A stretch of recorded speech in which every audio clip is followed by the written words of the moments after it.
Kazak'tı kazak kılan, Kıpçak'ta bugün dünyasında belgilgan olsa at koy.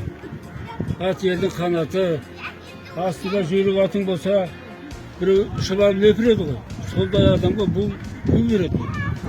Her жүйрік atının insan, her adamı отқан сайын bir ұрқынға артып шұңданып отырады. Сосын at өте ақылды. Бірінші адам болса, екінші болса at жолдарды тастап кетпейді. Серігің, жақсат өзіңнің бір ең жақын жолдасың атың. Бұл тым көп барға атқа құмар адамға ашады. Бұл адамды билейтін мынау күш емес, жүрек. Қорықпау керек. Қазақта сонда қаны бар. Қазақтың қорықпайтын атқа құмар қаны бар. Соған сәйкес қазақтың ерекше қасиеті.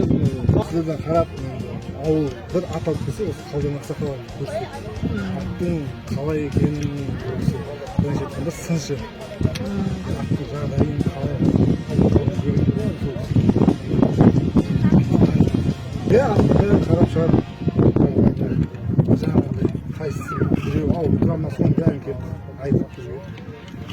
Бағыт бағдар беріп отырады. Жаңағы көкпарды тартқан кезде қолдың қаруын салу керек, аяқты салу керек, сөмкені тартмасы артқа істеп жүру керек. Сол тәсілді көкпардың барысында бізде осы басталып жатқанда бізге үйретті. Қазір сол кісінің әдісімен қаншама қолда шабуыл болады.